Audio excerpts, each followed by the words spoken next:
Hello दोस्तों, कैसे हो? आपका स्वागत है त्रिपाण स्टडी सेंटर में। आज जो हम करने जा रहे हैं क्लास 9th का यानी 9वीं कक्षा के लिए जो है सामाजिक विज्ञान। ये टॉपिक कई माध्यमिक एग्जाम के व्यू से बहुत काफ़ी इंपॉर्टेंट रहेगा, क्योंकि इसमें जो है हम कुछ ही क्वेश्चन का डिस्कस करेंगे जो कि हमारे चैप्टर के अंतर्गत होगा।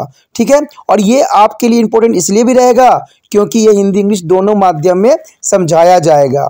ठीक है, जैसे कि मैंने आपको हर वीडियो में बोला है कि एग्जाम के समय मैं आपके लिए इम्पोर्टेंट क्वेश्चन डालूंगा, तो वो जो है वादा पूरा करने का समय है। तो चलिए देखते हैं हमारा क्वेश्चन क्या है। Next fourth question is most important here. Why does the India have a rich heritage of flora and fauna? There is a most important question. Why does the India have a rich heritage of flora and fauna? That is a most important question.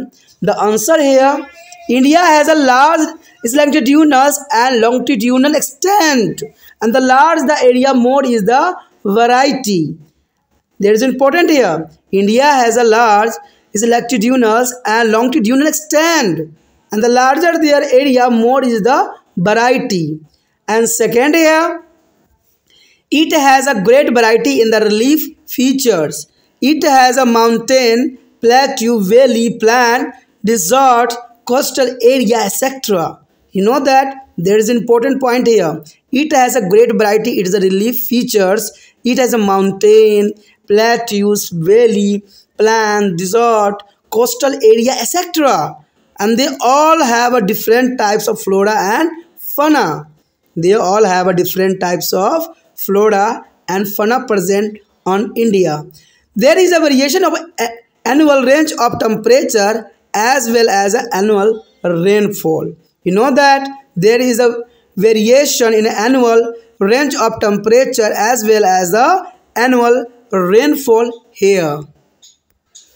The fourth point is the most important here. A climate range from the equatorial to hot and not so hot and dry.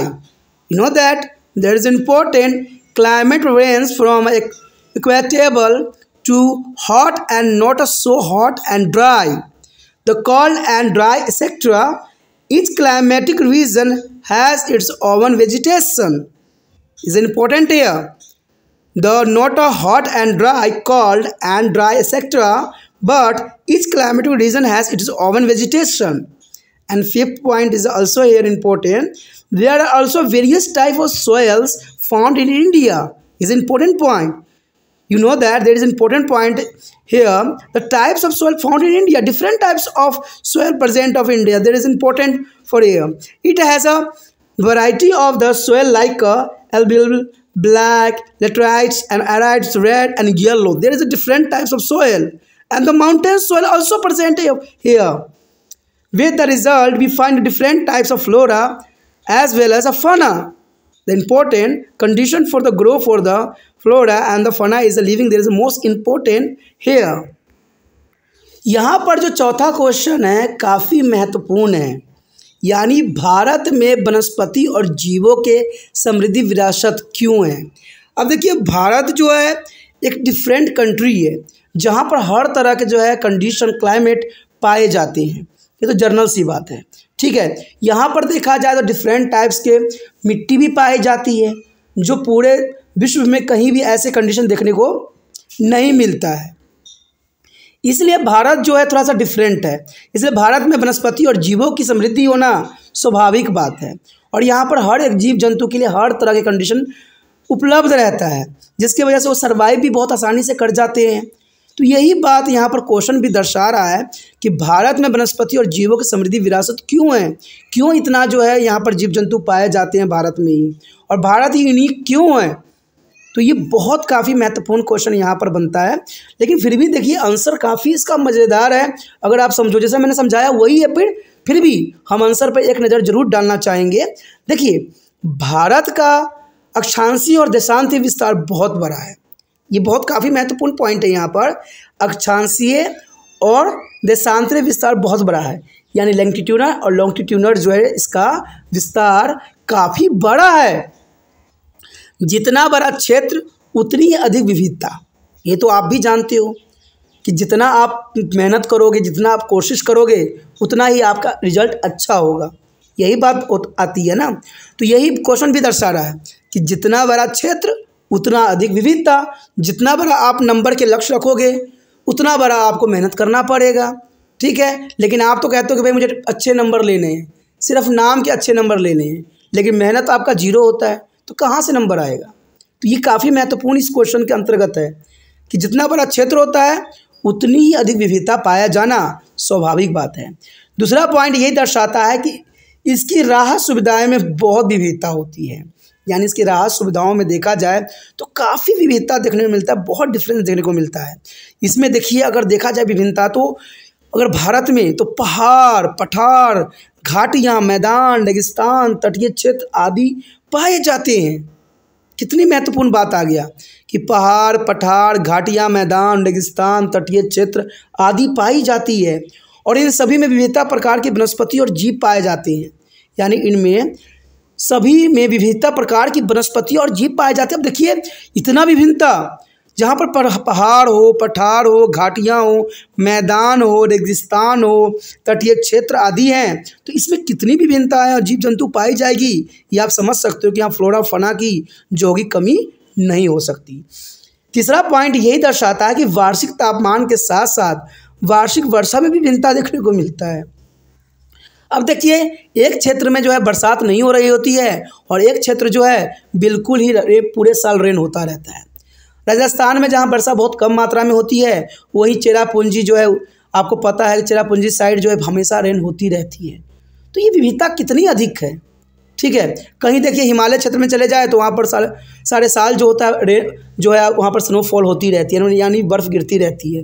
तो इतनी विविधता शायद ही किसी देश में ऐसा विविधता देखने को मिला है, ठीक है। तो ये तभी तो भारत को एक यूनिक देश बनाता है। अगर हम चौथे पॉइंट की बात करें तो साफ कर देता है कि जलवायु समाप्त मूलक से लेकर गर्म तक होती है। देखिए, समाप्त मूलक यानी नॉर्मल से लेके गर्म तक होती है जलवायु। यहाँ देखा जाए तो साधारण से लेकर गर्म तक होती है और इतनी गर्म और इतनी शुष्क, इतनी ठंडी और इतनी शुष्क आदि नहीं होती है। प्रत्येक जलवायु क्षेत्र की अपनी वनस्पति होती है।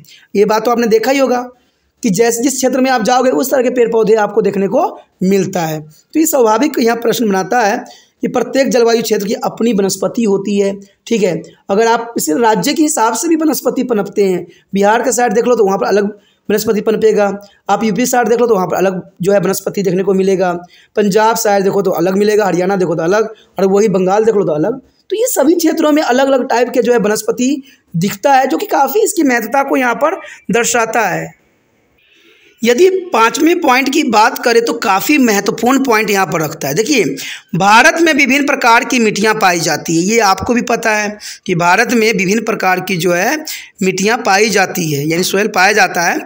और इसमें विभिन्न प्रकार की मिट्टियाँ जैसे जलोढ़ मिट्टी होगी, काली मिट्टी हो गई, लेटराइट मिट्टी होगी, शुष्क लाल, पीली, पहाड़ी मिट्टी आदि पाई जाती है। अब देखिए, भारत एक देश है और यहाँ पर इतने प्रकार की मिट्टी पाई जाना, तो कहते हैं इसको विभिन्नताओं से भरा हुआ देश बना देता है। ऐसी मिट्टी हर एक राज्य या हर एक देश में नहीं मिलता है। अब देखिए, यहाँ पर कितने टाइप्स के पड़ रहे हैं, जलोढ़ हो, काली मिट्टी हो, लेटराइट मिट्टी हो, शुष्क हो, लाल, पीली, पहाड़ी मिट्टी आदि पाई जाती है। और इसके परिणाम स्वरूप हमें विभिन्न प्रकार की यहाँ पर वनस्पति के साथ साथ जीव जंतु भी मिलती हैं, क्योंकि डिफरेंट टाइप्स के यहाँ पर मिट्टियाँ पाई जाती है। तो डिफरेंट टाइप्स के वनस्पति उगते हैं और डिफरेंट टाइप्स के वनस्पति उगेंगे तो जीव जंतु के लिए जो है यहाँ पर रहना आसान हो जाएगा। और जीव जंतु के लिए रहना आसान हो जाएगा, जो मांसाहारी जीव जंतु हैं उनके लिए जो है भोजन प्राप्त हो जाएगा। तो इसी कारण जो है यहाँ पर इतनी विविधता पाई जाती है। तो आप समझ गए होंगे इस क्वेश्चन का पूरा अर्थ, और विस्तार पूर्वक यहाँ पर जानने की कोशिश किया गया और बताया भी गया कि इसमें कितनी विविधता किस कारणों से है। तो आपको दिमाग में रखना है कि यहाँ पर पहाड़, पठार, घाटियाँ, रेगिस्तान, तटीय मैदान होने के कारण इसकी विविधता पाई जाती है। यहाँ पर तापमान और वर्षा जो है लगातार होती रहती है। यहाँ पर हर तरह के जो है जलवायु पाई जाती है, चाहे वो शुष्क हो, ठंडी हो, शुष्क हो आदि पाया जाता है। सबसे इंपॉर्टेंट बात रखता है कि यहाँ पर हर तरह की मिट्टी पाई जाती है, जलोढ़ हो, काली हो, लेटराइट हो, शुष्क लाल, पीली पहाड़ी मिट्टी हो। तो ये सारे जो है यहाँ पर वनस्पति और जीव जंतु के लिए पलने और फूलने के लिए जो है कंडीशन प्रोवाइड्स करते हैं। तो काफ़ी महत्वपूर्ण क्वेश्चन था। अगर आपको ये क्वेश्चन अच्छे से समझ में आ गया होगा तो ज़रूर आप जो है लाइक शेयर सब्सक्राइब करके या कमेंट करके हमें ज़रूर बताइए। कमेंट करके बताइएगा तो अच्छा लगता है कि बच्चों को चलो समझ में तो आया कम से कम।